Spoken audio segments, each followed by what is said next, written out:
Hello दोस्तों, welcome everyone to dear मित्रों। तो दोस्तों, जैसे कि हमने अभी स्टैंडर्ड कॉस्टिंग की सम की और काफ़ी रिक्वेस्ट आई थी कि मैम प्रोसेस कॉस्टिंग के बेस पे हम लोग को एक सम करवा दीजिए। तो यहाँ पे मैंने प्रोसेस कॉस्टिंग का ही सम किया हुआ है। प्रोसेस कॉस्टिंग बहुत ज़्यादा डिफिकल्ट नहीं है, बहुत ईजी सी चीज़ है सीखने के लिए, आप फटाफट से सीख जाओगे। यहाँ पे सबसे पहले प्रोसेस अकाउंट बनाते कैसे, तो जितने प्रोसेस हम लोग के दिए रहते हैं हम उतने स्टेटमेंट बनाते हैं।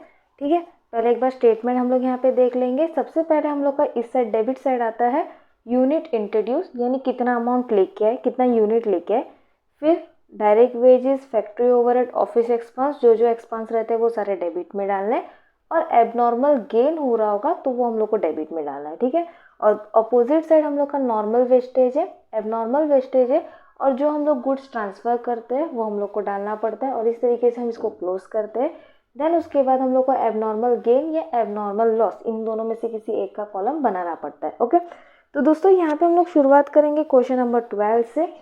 12 पे हम लोग को दिया हुआ है 3 प्रोसेस है, ए, बी और सी, और उसके नीचे हम लोग को unit introduce, actual production, normal wastage, sales value of wastage, abnormal wastage, abnormal gain, normal cost of normal output और कॉस्ट ऑफ एबनॉर्मल गेन। और एडिशनल इन्फॉर्मेशन में दिया है factory overhead to be distributed 100% of direct wages in all the 3 process. The abnormal wastage was 75% of the normal wastage. ठीक है, तो चलो सम से स्टार्ट करते हैं। सबसे पहले हमारा यूनिट इंट्रोड्यूस दिया जाता है, लेकिन जैसे कि हमारे क्वेश्चन में यूनिट इंट्रोड्यूस हमको कहीं नहीं है तो हम फिलहाल तो इसको ऐसे ही छोड़ देंगे।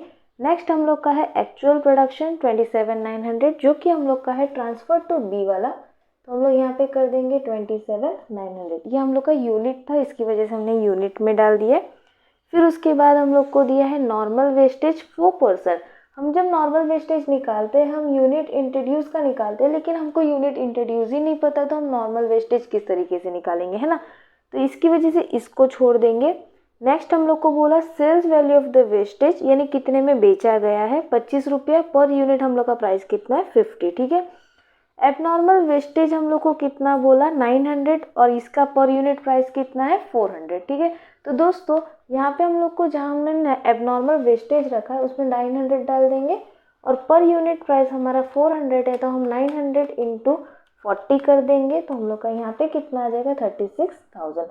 और दोस्तों आप सभी को एक चीज़ बता दूँ, एबनॉर्मल वेस्टेज या एबनॉर्मल गेन का जो प्राइस रहता है वही हमारा सेल्स वैल्यू का भी प्राइस रहता है, यानी जो हम ट्रांसफ़र करते हैं उनका। तो इसकी वजह से इसका प्राइस भी, यानी 27,900 का प्राइस भी हम लोग का कितना हो जाएगा, 40। इसके लिए मल्टीप्लाई में 40 करके इधर डाल दो, 1116000 हमारा वैल्यू हो गया। ठीक है, अब एबनॉर्मल वेस्टेज से नॉर्मल वेस्टेज हम फाइंड कर सकते हैं किस तरीके से। क्वेश्चन में एंड में हम लोग को दिया था एबनॉर्मल वेस्टेज जो है नॉर्मल वेस्टेज का 75% था, है ना। तो हम यहाँ पे क्या कर देंगे, 900 इंटू 100 डिवाइड बाई 75, क्योंकि हम लोग को नॉर्मल वेस्टेज पे जाना है।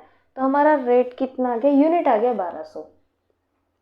ठीक है, अब उसके बाद हमको रेट के साथ मल्टीप्लाई करना है। हम लोग को 2 रेट दिए हैं, एक सेल्स रेट दिया है, दूसरा हम लोग का पर यूनिट रेट दिया है। तो हम इसको कैसे करेंगे, सबसे पहले तो हम करेंगे 25 डिवाइड बाई 50। हम लोग का कितना है, 0.5। ये हम लोग का सेल्स वैल्यू है, इंटू 1200 कर देंगे तो हमारा आ गया 600। ठीक है, यहाँ पे मैं 0.5 लिख के रख दी, क्यों, मैं आगे बताऊंगी, आपको काम आएगा। ओके, अब नॉर्मल वेस्टेज से हम लोग क्या फाइंड कर सकते हैं, यूनिट इंट्रोड्यूस, क्योंकि हम लोग का पहले ही मैंने बोला कि यूनिट इंट्रोड्यूस का हम लोग का नॉर्मल वेस्टेज परसेंट में आता है, तो हम इसके थ्रू उल्टा जाके हम यूनिट इंट्रोड्यूस कर सकते हैं। तो कैसे निकालेंगे, 1200, ठीक है, परसेंट कितना दिया था हमारा 4, तो इंटू 100 डिवाइड बाई 4, तो हम लोग का कितना यूनिट इंट्रोड्यूस हो गया, 30,000। और रेट, हम लोग को रेट ऑलरेडी दिया हुआ था 20 रुपया, तो इंटू 20 कर देंगे, यानी हम लोग का यूनिट इंट्रोड्यूस कितना हो जाएगा, 6 लाख रुपीज़ में। ओके, फिर उसके बाद हम लोग को क्या करना है, हम लोग को टोटल कर देना है, और हम लोग को यहाँ पे डायरेक्ट वेजेस और फैक्ट्री ओवरहेड निकाल देना है।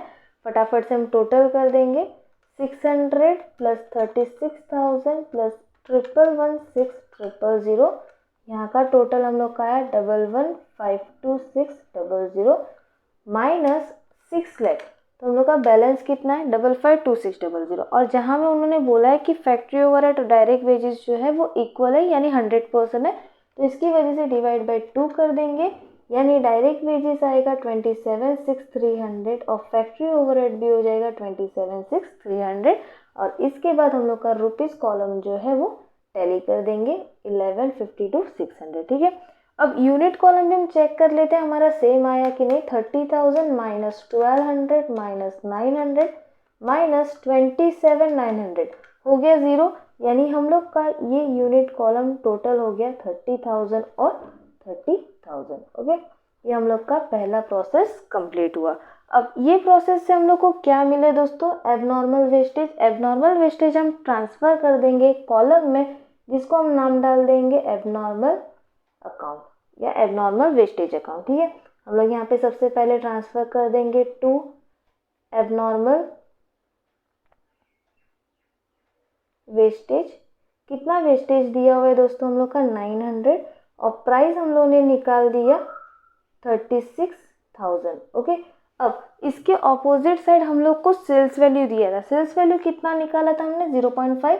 मैंने आपको बोला था, मैंने क्यों लिख के रखा है, तो यहाँ पे ऑपोजिट में बाय सेल्स कर देंगे, यहाँ पे भी यूनिट डाल देंगे, लेकिन मल्टीप्लाई किससे करेंगे 0.5 से। तो इसको 0.5 से मल्टीप्लाई किया, यानी हम लोग का आया 450। अभी जो भी डिफरेंस होगा वो हम लोग किस में ट्रांसफ़र कर देंगे, PNL। क्रेडिट साइड डिफरेंस आ रहा है, यानी हम लोग का लॉस हो रहा है। 36,000 में से 450 को माइनस कर दिया, यानी हम लोग का लॉस आया 3,550 और ये हम लोग का क्लोज हो गया। ठीक है, ये हम लोग का 36,900 और इस साइड भी हम लोग का टोटल आएगा 900 और 36,000। यहाँ पे आप चाहो तो आप लॉस लिख सकते हो। ओके, अब उसके बाद हम चलेंगे प्रोसेस बी में। जो ट्रांसफ़र टू बी था वो हम लोग यहाँ पे सबसे पहले स्टार्टिंग में लिख देंगे, यानी यहाँ पे हम लोग कर देंगे टू ट्रांसफ़र फ्रॉम ए। कितना ट्रांसफ़र किया था दोस्तों, 27,900 का यूनिट ट्रांसफ़र किया था और वैल्यू थी 1,116,000। ठीक है, उसके बाद हम लोग को यहाँ पे एक्चुअल प्रोडक्शन नहीं दिया, यानी हम लोग ट्रांसफ़र कितना करें वो नहीं दिया। नॉर्मल वेस्टेज बोला 8%, तो इसकी वजह से हम यहाँ पे कर देंगे बाय नॉर्मल वेस्टेज।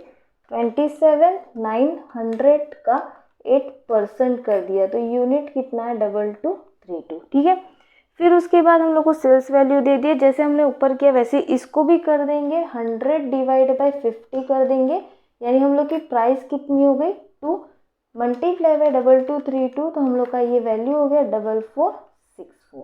ओके, फिर नेक्स्ट हम लोग को एबनॉर्मल वेस्टेज, इसके अंदर कुछ भी नहीं है।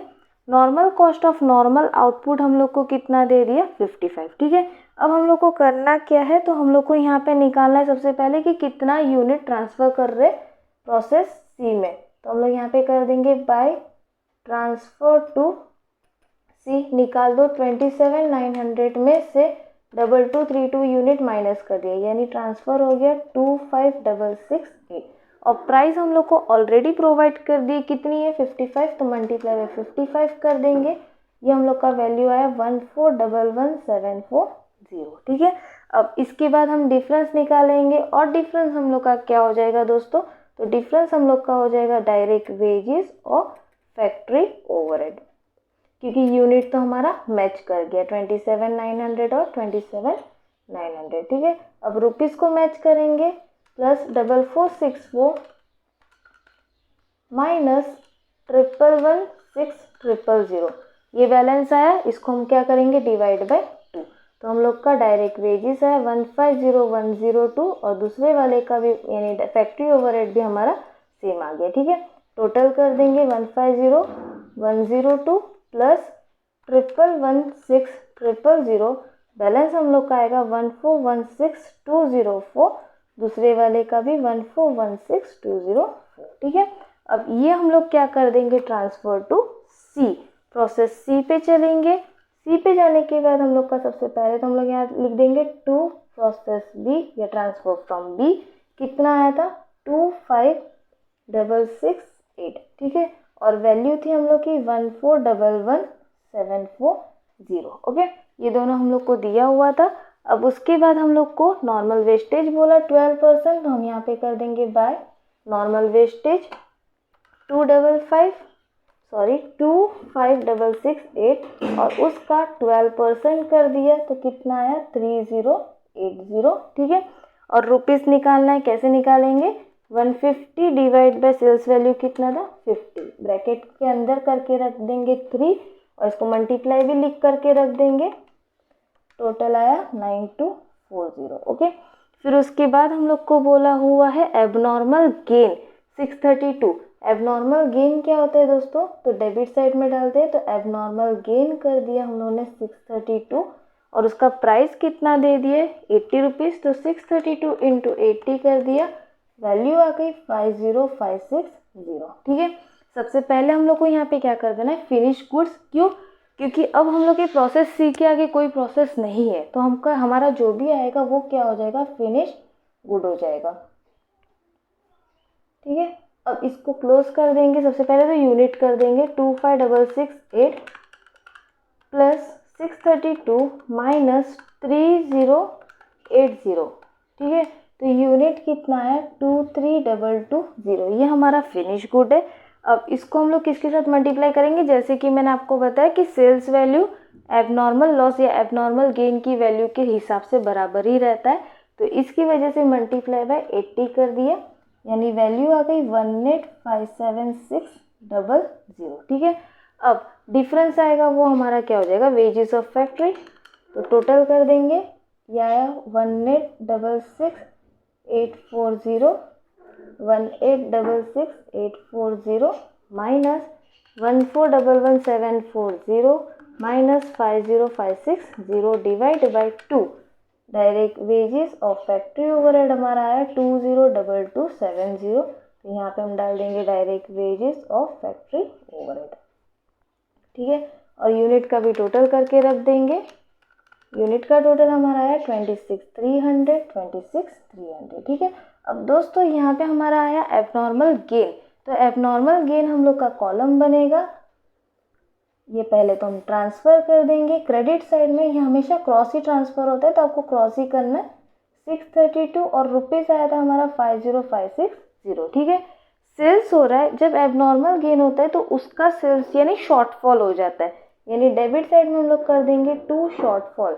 जैसे पहले वालों का हम लोग ने जो कैपिटल एबनॉर्मल लॉस निकाला था तो हमने अपोजिट साइड में सेल डाला था, ये आपको याद रखना है दोस्तों, अगर लॉस हो रहा है तो उसका जो भी क्रेडिट में इफेक्ट आएगा वो सेल्स आएगा, और अगर गेन हो रहा है तो जो भी डेबिट में इफेक्ट आएगा वो क्या हो जाएगा शॉर्टफॉल। ठीक है, 632 और रेट हम लोगों ने निकाला था, कितना रुपया आया था 3 रुपीज़, तो 632 इंटू 3 कर दिया, यानी आया 1896। डिफरेंस निकाल देंगे वो हमारा क्या हो जाएगा PNL 48664, ये हम लोग का हो जाएगा प्रॉफिट एंड लॉस, ये हम लोग को क्या मिल रहा है प्रॉफिट। ठीक है, तो दोस्तों यहाँ पे हम लोग का ये अकाउंट क्लोज्ड हो गया। इसी तरीके से दोस्तों हम लोग को सब चीज़ सॉल्व करनी है, यानी स्टेप बाय स्टेप करते जाना है, और ये ज़्यादा डिफिकल्ट है नहीं, बहुत ही इजी सा सम है, बस हम लोग को ट्रांसफ़र करते जाना है और आपको मार्क्स मिल जाएंगे। तो दोस्तों यहाँ पे हमारा सम कंप्लीट हुआ, होपफुली आपको वीडियो समझ आया होगा। वीडियो समझ आया तो प्लीज़ अपने दोस्तों के साथ शेयर करना और डीओ मित्र को सब्सक्राइब करना बिल्कुल ना भूलिएगा। मिलते हैं नेक्स्ट वीडियो में, तब तक के लिए बाय बाय।